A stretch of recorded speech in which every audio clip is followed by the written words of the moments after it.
can be a really nice place. Nice. We work with some nice people. There it is tough. So that, we're seeing a lot of impatience, people that are they want what they want and they want it now with no problems. So that's always tough. Not terribly realistic. Hey, look, it's a robot. I Here's a, like your new setup, Mike. Yeah, I got to get used to what camera to face. So I guess this is the one I got. I think your microphone is a little far. should have Hawaii in the background, Mike. Hold on. We'll correct that. All right. Can you So hear me? Mike, you kind of inspired me on this video. We've got some things that a lot of things that have come up that you didn't even realize were out there. I don't think a lot of people realize it. So if you don't realize things are out there, then no one's going to know. That's my point. So that's this class is let's review what we've seen the last 6 months and kind of set the stage for what's out there, what we can use, what we shouldn't use, and maybe kind of go over some of the issues that we're all seeing kind of pop up over and over again, and just kind of let's see which ones we can dispel. Let's see which ones we can knock over. All right, so we've got our first question. A customer wants to list a duplex in which the longtime tenant hasn't paid rent in several months. Should or could I list it? Should or could I list it? Cash for keys, what do you think? So, Mike, you ever use the word cash for keys or the phrase cash for keys?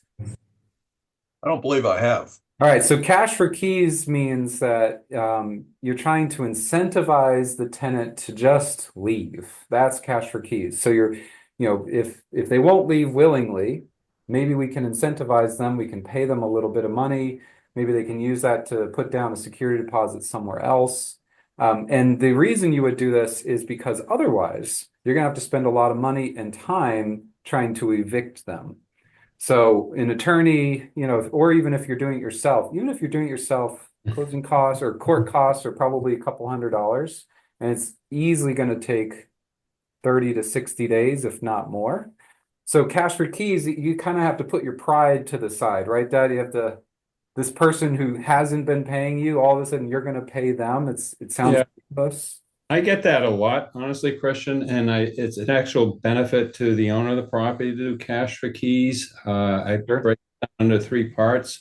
One, you find out how much it would cost for you to hire somebody to evict them, and let's say it's X dollars. You can turn to the tenant and offer them half that money because even if you get a judgment against the tenant, they're probably broke and you're not going to be able to collect on your judgment. So one, you're going to save money on the attorney's fees. Two, you're going to save money on time that you can rent the space out because you get them out quicker. And three, you ensure that the property is going to be left in good condition so you don't have to go chasing the former tenant for repair issues. So it's a win-win-win for the owner, even though it feels like, they're being weak. So I always preface it with, you're going to think I'm being weak here, but you're going to save money on three different levels if you do it this way. Yeah, so the other part of this question is, do I take on this listing? I would be careful. I think that, with a duplex, the whole point is that it's supposed to be rented. So this is not, you're not going to be selling it to someone who wants to use it personally and not consider renting any part of it. This is normal. This is more of it's not technically a commercial property, but it can be thought of in that same way. So I wouldn't be opposed to you listing it, but I would definitely draw a line in the sand as to how involved you're going to be on getting the tenant out.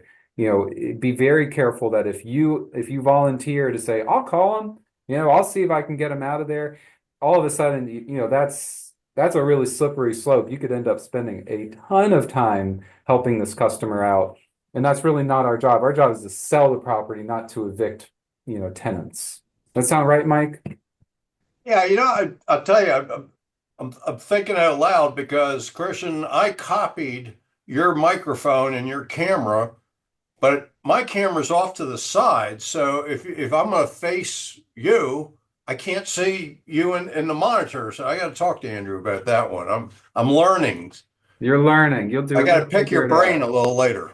You'll figure it out. All right, so that's a great question. I appreciate the first person to put that out there, even if you were anonymous.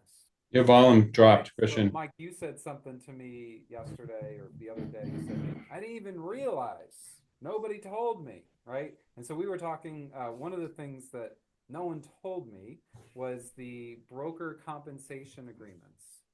So if you go on to nabor.com, you can see all the most recent forms, every single one of them, and they are updating them without telling us. In fact, they had Can you hear him, Don? 25 forms. I can barely hear him. Can't hear me? No. I don't know why. Let's see. All of a sudden, it just dropped to like a fifth of what it was.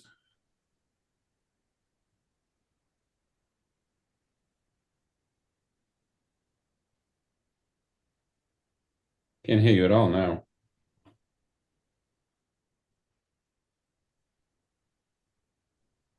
You talk. Heard a little bit there. Can you talk? Can you guys go over it? Got it. You're back. Hey. Oh, darn, he's back, Mike. Yeah. I was trying to think you guys should run with it, but I guess not. All right. So broker compensation agreements. Oh, what I was trying to say is that the 1/1/2025 forms, some of them are outdated, and they have a 1/1/2025 XX form. So here's the thing. It may not be your fault that you didn't know a certain form was available, but it is your problem. You know, there's really no wiggle room for some of this stuff. So the broker compensation agreements, there are new ones. Now, the old ones probably would have been fine anyways, but here's an example. You've got broker compensation agreement, two new ones here.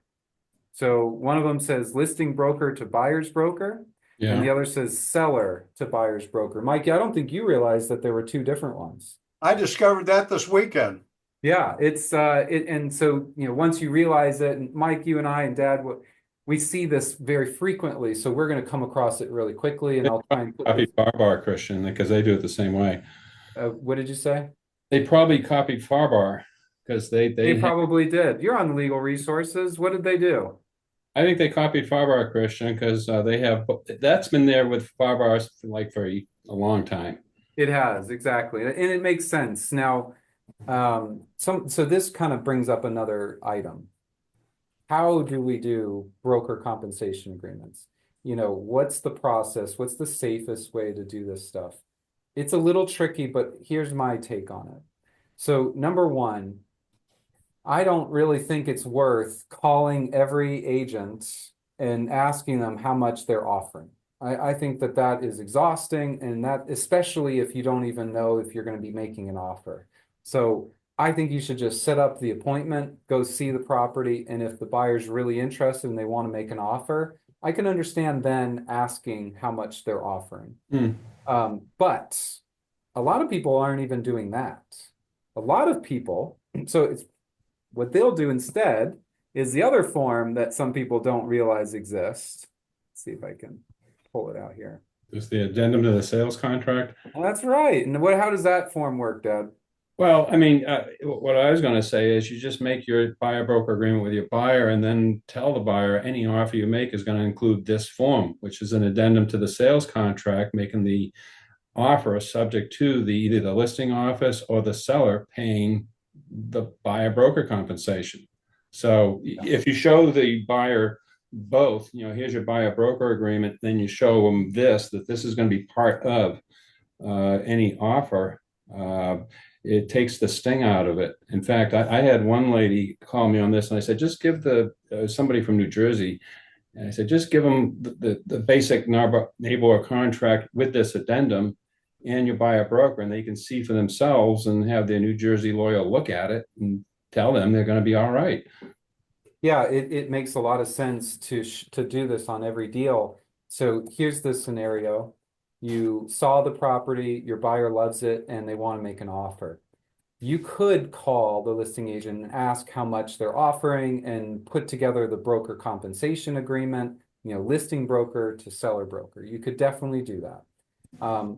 But that's a lot of extra work even if, especially if you don't know if the seller's going to accept or even entertain your offer. So, and you could be kind of putting a bottleneck at the front, and not just putting this offer out. So your buyer is now wondering, hey, why haven't I seen the offer? Where's the contract? Why hasn't it been sent? So what I think makes a lot of sense is put together your offer, include this addendum, and just submit it. You don't need a broker compensation agreement up front. Possibly you don't even need to know what the seller is offering, because you can just put in here, and we'll read this language: the contract is contingent upon seller delivering to buyer not later than 3 days a copy of a binding agreement establishing compensation to be paid as follows: either listing broker to pay buyer broker, or seller agreeing to pay buyer Right. broker. So I really love this. In a sense, I don't care what the listing agent says they're offering. I know what I'm charging. I know what my buyer broker agreement is saying. It says 3%, 4%, 10%. That's what I'm going to ask for. I'm going to ask Well, for in reality, Christian, it hasn't changed. 10 years ago, before we had the NAR settlement, you make your offer. The owner of the property takes into consideration, how much they're paying out in commission, what their closing costs are, and so forth, in evaluating whether or not they're going to accept the offer. So they're doing the same darn thing now, except we have a form for it. Yeah, it's a little different because we are in a sense negotiating how much compensation is going to be paid by Yeah, including this form, but I just like it. So let's yeah, say you submit this at the highest rate your buyer's agreed to pay you, and the listing agent gets and says, "Oh my gosh, well we're not offering that. We're offering this other thing." Well, that's just a counter. That's all it is. It's a it's a counter. great tool to get your buyer broker agreement signed. Say, here are the forms.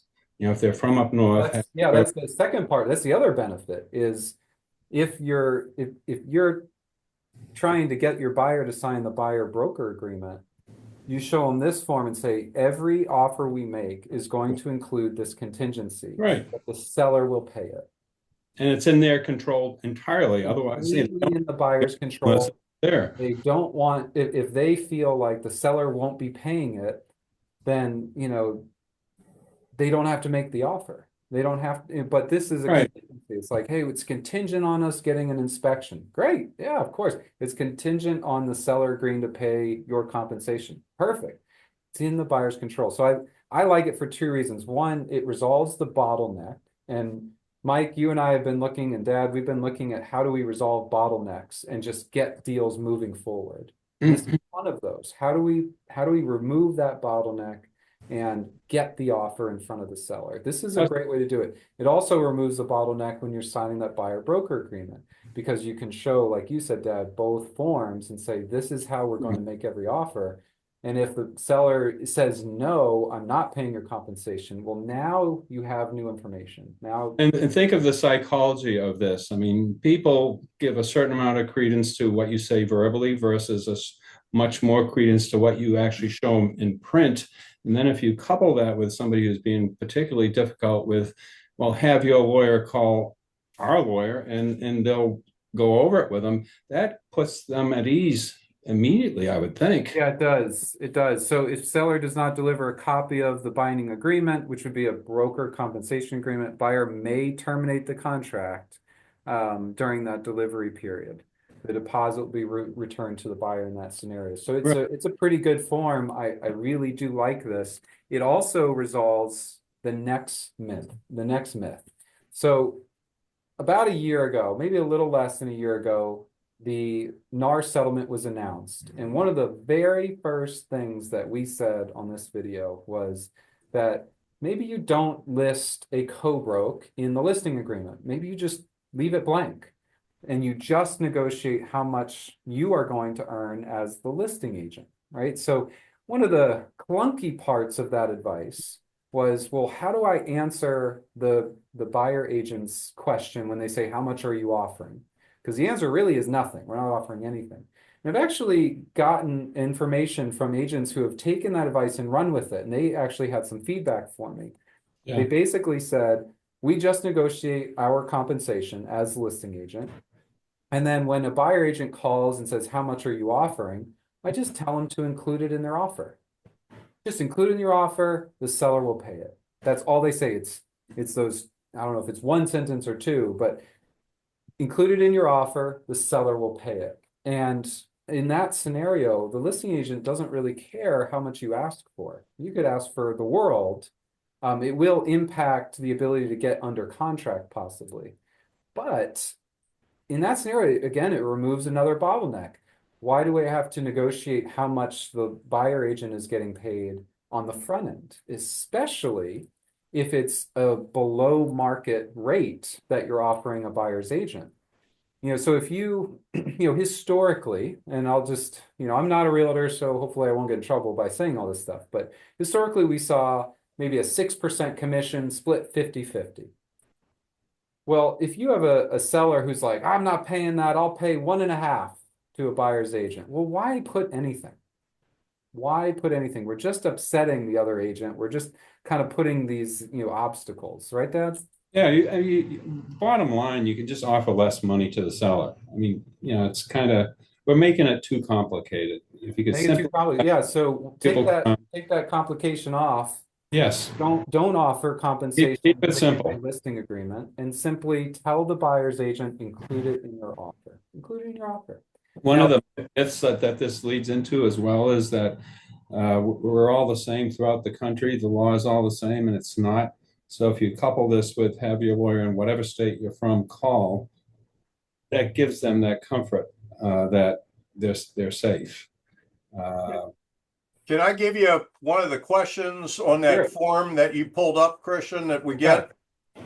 And I know the answer, but I'm curious if you have the same answer. When you had those boxes you could check off, listing broker agreed to pay buyer's broker, or seller agrees to pay buyer's broker, when would you pick one over the other? I'm assuming the middle one, the seller agreeing to pay buyer's broker, would be more when there's a FSBO. Maybe, maybe. So Okay. if you called the listing agent and they said, Christian, we're offering 3%. Well, at that scenario, you know that it's coming from the listing broker. At least I would believe it's coming from the listing broker. So because they had an answer, you could assume that it was in their listing agreement that the co-broke was X%. So that's why you would check this first box. If instead the listing agent either didn't give you an answer, didn't answer the phone, you never even called them, or they said, hey, just include it in your offer, the way I was proposing, you would select the second box. Seller agrees to pay the buyer broker, because in that scenario, I'm assuming, and hopefully I'm not making an ass out of myself, I'm assuming that the You might want to it's explain that. not in the listing agreement, and so therefore the seller would have to pay that directly. Now, on a closing statement, it doesn't make that distinction, but here it does. And so I would say if you don't know, the safest option is seller agrees to pay, because I would rather be able to go after a seller than another broker. I mean, right now, the average time on market is over 90 days, I believe. So you might have listings out there where the owner originally said, I'm not paying anything to the buyer broker, and they may have a change of heart due to how long it's been on the market. They might have a change in their personal finances or other aspects of their life. What we're seeing also is that listing brokers they're capable of making mistakes. And so if the listing broker made a mistake on their listing agreement, and now the seller is going to give them a hard time that the listing agreement is not enforceable, they checked the wrong box, it's not signed by the right people. Well, in that scenario, I want the seller to have a direct contractual relationship with the buyer broker. So again, the safest option is to choose seller. But if you know specifically that the listing agent is offering that compensation, then you would put that. That's what I would do. And then obviously the next step of using that form is you get it under contract, and now the listing agent needs to send you that broker compensation agreement. Right, Deb? I don't think they send you the broker compensation agreement. I think the seller accepting is the agreement. Because there's let's look at that real quick. So it says, that's confidential, just like the listing agreement is. so a copy of a binding agreement establishing the compensation to be paid to buyer's broker upon the following applicable terms. So it makes me believe that you can't just rely on this, especially if you went under contract. You need a listing broker to selling broker, or you need the seller to buyer broker type I thing. would check on that, Chris, Well, because that's how the because seller, otherwise, what would they be delivering? the accepted offer. But that has a different, I mean, maybe. I don't think so. I think They you would need more sign the broker. form right here attached to the contract, and that's a binding agreement agreeing to pay them X%. Well, so let's say we chose seller. The seller agrees to pay. Well, here the seller signs it. Well, Yeah. why would it also require 3 days Well, the offer is from the contingent effective on date? From 3 days. Oh, after the effective date. right, Hmm. right. So I think you need a broker compensation agreement. Now, if you had a broker compensation agreement in advance, so if the seller already signed a broker compensation agreement agreeing to pay you, then you don't need to use this addendum. But this is something that the seller agrees to pay. A separate agreement has to be drafted where the seller's agreeing to pay. Yep, it would be this one. This one's the listing broker version, but let's see, we'll pull up the broker compensation agreement, Yeah, I'm not real sure on that. seller to buyer's broker. So this is what I would recommend. So in this case, seller has agreed to provide compensation, matching the percentage of on your addendum. They sign it, they send it over. That's the separate agreement within 3 days of the effective date. That's what I assume. If that's not the case, talk to your broker. Mike, talk to Mike, give him a call. He'll Yeah. figure out, what to do for you. Yeah, keep in mind if they don't deliver that, it's voidable by the buyer. Exactly. So I think they have to deliver something. And I would say the safest thing is the broker compensation agreement within 3 days. Could be an email, Christian. Yeah, it says a binding agreement, so I don't think so. I don't know, but whatever. We'll see. We'll see how that goes. But that's what I would do. I would then do the broker compensation. If you didn't do a broker compensation agreement after the fact, I think there's too much wiggle room there. I would follow it up with a broker. I've seen so many seminars of these podcasts where they talk about how you don't have to share your buyer brokers, you don't have to share this You thing. And don't. now Well, we're let's do that. That's the next myth. So there are brokers in town that are requesting to see your buyer broker agreement. I wouldn't give it. That's none of their business. yeah. That is entirely your business. And if, I think the MLS has the duty or the responsibility to police that. So maybe if they ask for it, you might have to disclose it. But a listing broker doesn't have the right to demand it. In fact, if you're a listing broker and you're doing that and you're demanding it, and someone said no, what are you going to do about it? You're not going to really do anything about You it. can't do anything. I mean, Nabor has a right to ask for it if there's some sort of complaint against the realtor, or if there's a lawsuit and they request that it be produced during discovery. But other than that, it's in the same category as a listing agreement. You don't get to see his listing agreement. Yeah, I would say, if anything, a buyer broker should be able to demand a listing agent or listing agreement, but that never happens. So No, it's not, it's that would make sense. That's what I would think. But so that's the next myth. If someone asks you for a buyer broker agreement for confirmation, whether it's a builder or a listing agent that's asking for it, you have the right to say no. Ready for the next myth? stupid question, Christian. What if you X'd out the 3-day thing? Yeah, so you put You just nothing? make it part of the contract and you don't So have the contract is contingent upon seller 3 days from the effective date, just take it out. establishing compensation to be paid. I think what people are doing alternatively is they're saying they put it in the sales contract. Other Seller term- shall pay, Downing Fry Realty X% other as terms buyer broker. be the easy way to do it, you think? So the people have asked me that. Isn't that easier? It looks easier, but I think these forms are easier. You don't have to come up All right. with the language. You don't have to call your attorney. You don't. This is tried and true in a sense. It's been approved by NABOR. It's been approved by the attorneys that are doing all the NAR settlement stuff. I And, like the forms, and that's kind of generally how I practice. If well, you gotta form make is fewer mistakes available, with forms. that's what I would do. I would use the form, but if I have seen it, and really the question would be if you did that language, and then the seller said, "I'm not paying it," it's probably enforceable. But if it said,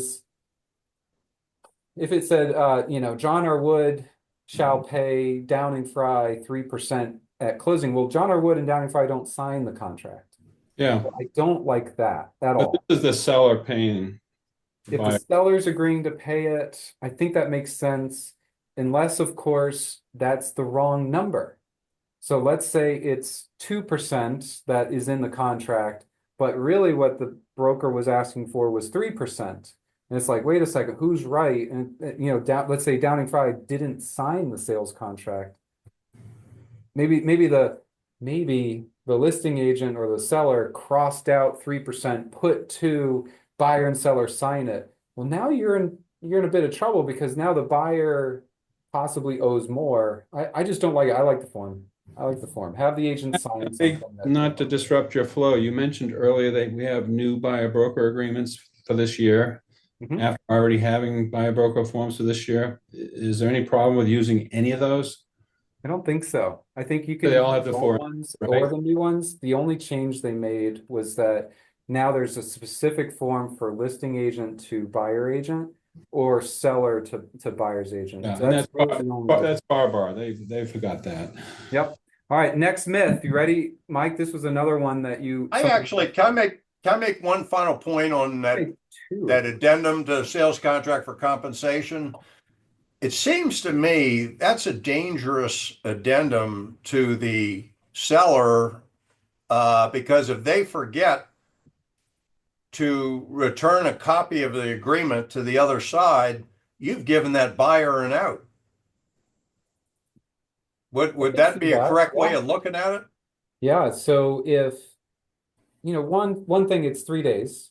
So if your buyer has a way out because you didn't deliver this in time, well, they probably haven't made their deposit either. They might have an inspection contingency. They might, the deal is still very much in its infancy, even though you're signed. Um, what could your damages really be if the buyer terminated within 24 hours because you didn't sign this? I guess it would have to be 3 days, but um, I don't know about the liability there. Mike, you and I think we were talking about the liability. What if the seller agrees to this? They go under contract for the seller to pay 3%, but then they realize that their listing agreement said 6% and they were supposed to split half of that. So by agreeing to this, it's possible they've agreed to the 6% with the listing agent and then 3% separately to a buyer's agent. And that would be a total of 9. And that wasn't the intention, but that's exactly what they signed. I could see that being a mistake. Um, and Oh, I it see. goes to the old saying that I like, which is may not be your fault. In this case, it would be. This is absolutely your fault. Don't do that. That would be bad.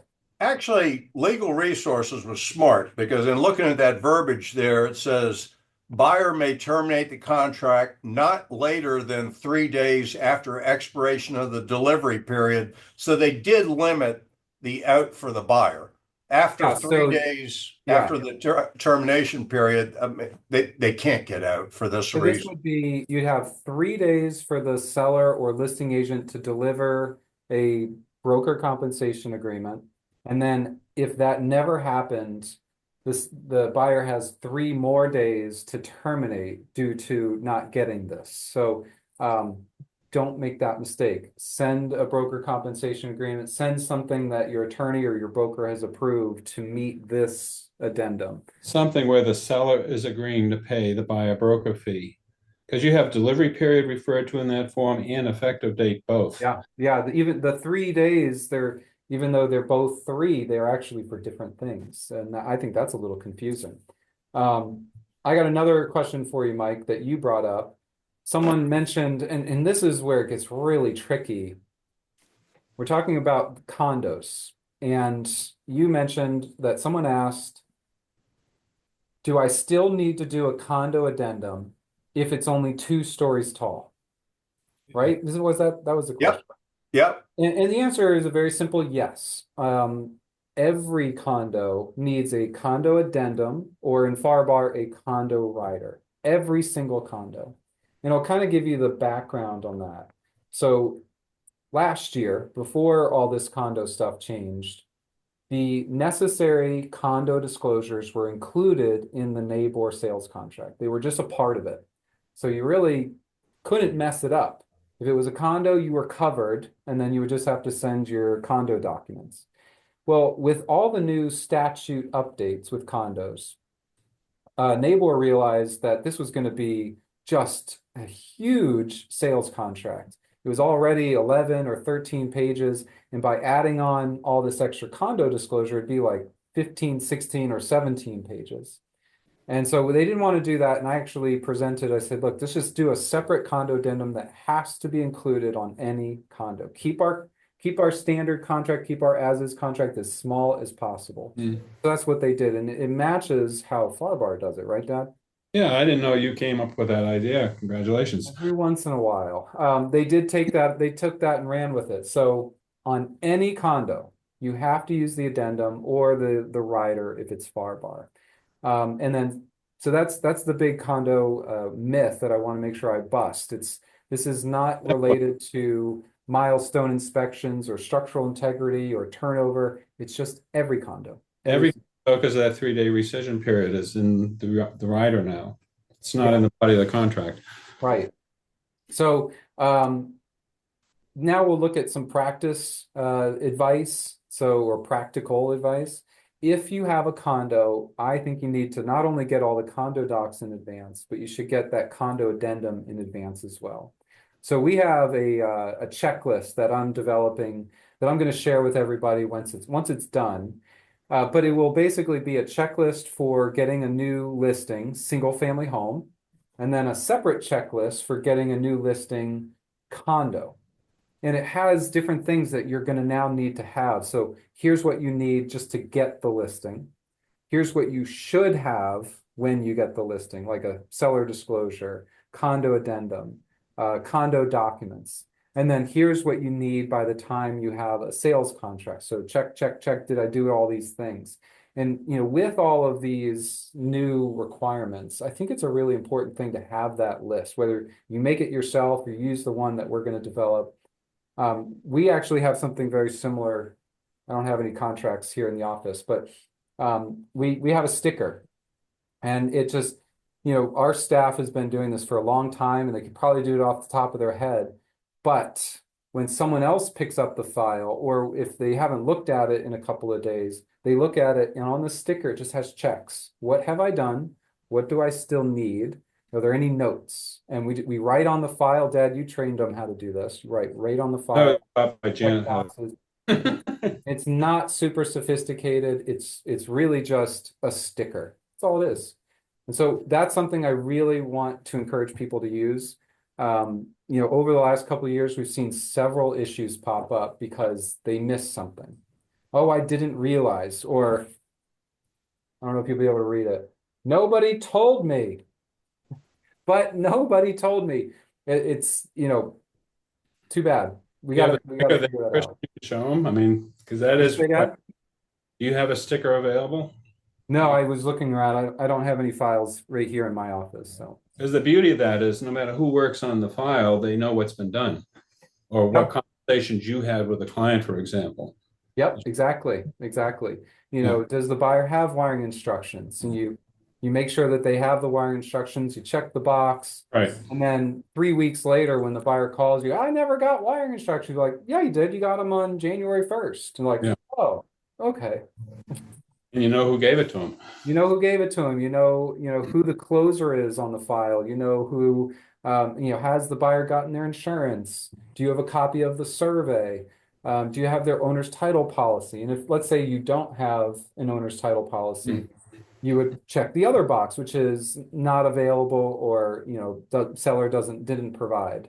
And that way you don't have to ask twice if someone else picks up, someone that you're working with, an assistant or a colleague. Kind of like having a to-do list. I mean, if you're working on half a dozen files, you could just check it each day and see what needs to be done today. That's all transaction coordinators. It's not all that they do, but that's a huge part of why they're so effective. Is Yeah. that they don't know your deal as intimately as you do, but they have a list and they follow it. And they also, and this is the next evolution of that, you actually have to understand the list. Because we are also seeing in this industry where so many people are just checking the box. That's all they're doing. And I see the biggest offenders of that are lenders, unfortunately. So the loan officers, they tend to be pretty educated about it. They're the ones that do all the training, they have the licenses. But then once you get to their processors and their underwriters, they're and their closers, they're literally checking boxes and they don't know why they're asking for something. They don't Mm. know why they need to see, both years of the tax return. They just know they need them. And so if they're not trained properly, then the checklist at least keeps them from making a massive mistake, but it doesn't make them great. Well, if the staff understands the significance of whatever it is you're checking off, they know how to improvise when something somewhat related to that pops up in the future. They know whether it's important or whether it's relatively, minor, but we still need it. Yep. Yep, absolutely. Um, Another myth for you on the listing agreement. Let's see if I can pull one up for us.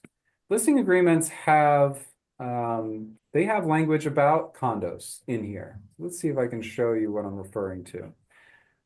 Going down, so you're going to fill all this out as best you can, and then Standard K. Oh, this is right here it's F or H. I'm sorry, H.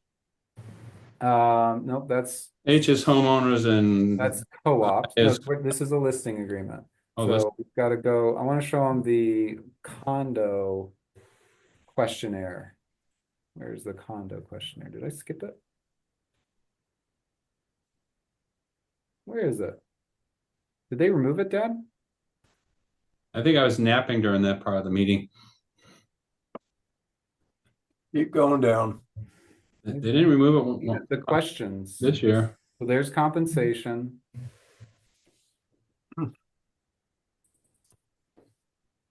These are the contract obligations for the listing. Seller's obligations, the broker's obligations. Seller disclosures. Might There you go. If Right there. Oh, it was H. I only saw co-op. I saw co-op, but it's also condos. All right, so they looped this into one. All right, so here's the issue. These are the condo questions. This is milestone, structural integrity, and turnover. You may not know this when you sign your listing agreement. And if you go back to some of the advice that I'm trying to help you with, is try to avoid bottlenecks. So think about what this form is meant to do and why these questions are here. Number one, we're not talking about disclosures to a buyer. We're talking about disclosures to the listing agent or the listing broker. So if this is wrong, it doesn't matter as much as if it was wrong on a sales contract. So number one, you should be able to kind of figure out if you're subject to this 30 years or older, 3 stories or more. And if you're near the coast, it's possibly 25 years or older. So if you think your condo applies, if it's a 50-year-old condo that's 10 stories tall, you're going to say, yes, it's required. Yes, it's required. No, it's not required for the turnover. And then the other question is, seller, do you know if they've had their inspections? The seller may or may not know, you may or may not know, but I don't want this to be a bottleneck for you signing the listing agreement. I would just simply say they haven't done it yet. Haven't done it yet. So it is required, haven't done it yet. Is required, haven't done it yet. Because yes, we do need that information to be correct, but we also need the listing agreement to be signed. You correct me if I'm wrong, It's Christian, but controversial. didn't Michael, you say there's a website, a statewide website showing the status of all these condos? There's supposed to be. I've never seen it. Yeah, And try to look it up because that might But make it doesn't answer your question as to whether your condo is subject to this or not. I think it only talks about whether, they are in compliance or not. Yeah, So it's I don't think the information's not there yet. And so, in FARBAR, you don't have these questions. These questions don't exist on the FARBAR listing agreement. So maybe that's your option. Just use a FARBAR listing agreement. But I just think that this is a bad time to be asking that question as to whether this stuff is required. I get the intent of it, but the actual practice, this is the wrong time to be going over a listing agreement. Now, if you really want to blow your seller out of the water, you could try and get answers to this question, or it's possible your seller has answers to these questions. That would be even better. But you're going to put an answer, and you're going to get it signed. This is less important than the compensation part. Is a lot more important there. And signing it is a lot more important. Having the correct seller is a lot more important. I would not sign a listing agreement if you think those other two items aren't right. If the compensation's not right, if I have the wrong seller, don't waste your time, just get it right. But the condo part, I'm not as worried about it. And maybe that's controversial. People are going to disagree. Mike, you're probably not thrilled with that advice, but I don't want that to be your trip hazard. I don't want that. I want you to get it under contract for the listing, and then immediately, like our checklist will say, all right, now I need that condo addendum. And so when we pull up that condo addendum, that's when it needs to be right. That's when it needs to be perfect. Yeah, that condo addendum scares me, Christian. I mean, here's the problem I have with the condo addendum. First off, our policy is that the seller has to fill that out, not you. And the reason why I say not the realtor is that if they get an answer from someone and they fill it out, what if that person gave them the wrong answer? Now all of a sudden they've got that liability. So that's Yeah. why I think the condo addendum should have to be filled out by the seller. Yeah. Now, with respect to the listing, the condo section that you just pointed at, not sure about that one, how to advise them on that. So, I get to say this advice because I'm not the broker. So I'll take that disclaimer. The reality is that there's how we want you to practice, and then in reality, what you need to actually accomplish. So you're the agent for a lot of our customers. You're the one tracking down this information. I know that's the case. That's our reality. In a perfect world, you'd say, seller, I need you to get answers to these questions. And they'd say, yes, may I have another? Here's your homework. Here's the answers. And you check the boxes, or you have them check the boxes, they sign it, and you're done. But a lot of times our customers are like, I don't know what a milestone study is. And you're like, all right, why don't you call the property manager? I called, but they won't answer. They won't call me back. And you're like, Say no then. Yeah. The right. old So let perfection stand in the way of good enough. You want to get the thing signed and you don't want to lie. that's the point, is know what the priorities are. So on the listing agreement, just do your best, fill it out, have the seller sign it, and then we can always amend the listing agreement once we get the right information. I think that's what I would recommend. And then when you get to the actual condo addendum and we need to answer those questions, again, ideally, the seller gives you the answers, you check the boxes, it's done. But, or you verify, so you're the one verifying, they're the ones answering. Alternatively, again, what happens in real life is that the seller says, I have no idea. You go and you find out, and then you send it to the seller and say, here were the answers that I got. Please verify their accuracy. Please call the property manager. Please talk to someone on the board. Make sure it's right. And only when you make sure it's right, sign and send it back to me.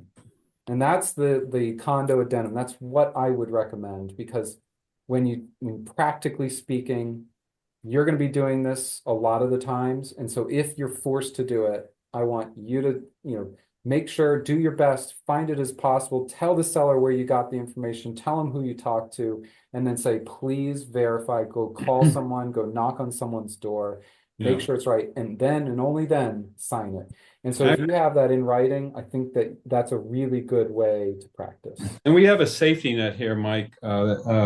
When the owner gets an offer, it's going to have that condo rider to it. And that's where you can hold your seller's feet to the fire and get it filled out correctly. So the And I listing, want that addendum signed when, like, the next day after signing a listing agreement, but not before the listing agreement. That's not necessary. It doesn't have to be at the same time, but I don't really want it when you get the offer. I want it when you have the listing. Let me give you a loaded lawyer question. All right. What would happen on that listing? It's completely filled out except for those three condo questions. What would happen if the seller took the position, man, I don't know the answer. I'm just going to leave it blank. Would you have a valid listing? I would say, yeah, Or is that a material point that should have been in there? I would argue, yes, you have all the material terms, in my opinion. I mean, not all parts of a contract carry equal weight. It's important. I mean, there's a lot of stuff in that thing. For example, the sales price they want, who's paying what costs that get modified when a buyer makes an offer. So I think it's not voidable because it's blank. what side am I representing, Mike? Good answer. Good answer. And that's not great, right? I want it to be like, yeah, we answered it, just we answered it wrong. Now, let's say you answer it wrong. And it comes up later. All this information on the listing agreement was wrong. I want out of the contract. Who would be saying that? The seller would be saying that. The seller would be saying, I want out of the listing agreement because these answers were incorrect. Well, if you look at the form, that's the seller disclosing to the broker these answers. So that would be a very silly argument for the seller to make. I would simply fill it out saying it's required, not available. It's required, not available. And the seller could only say, well, this was wrong, and say, well, you filled it out. You didn't have the information. Yeah, it's the person who wants out made the mistake. It's not a mutual mistake. Exactly. It's not a mutual mistake. It's not, and it's not entirely relevant. I think, Dad, your point is valid. It's not all that relevant. It's not a material term, but I think that's a bad argument to make.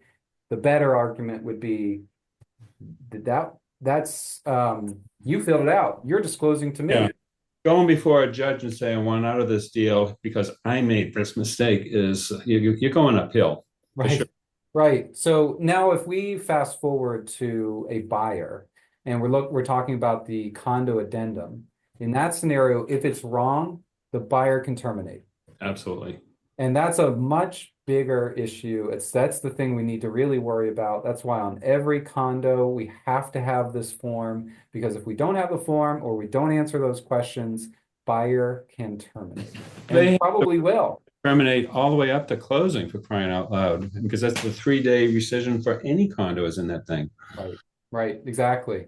Yeah, that's probably great question though, Mike. I would not leave it blank. We just like make Mike sign it.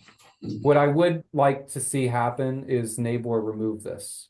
I really would love that. I think it should be a simple line that says, upon signing this listing agreement, seller agrees to get answers to these questions and submit it on a NABOR addendum, to condo. I think that's what I would like to see, as opposed to trying to answer these questions here. I agree with you. I think that's a great suggestion, Don, to bring up the legal resources. I mean, really, well, it gets rid of a hurdle up front that agents might face when they're getting a listing.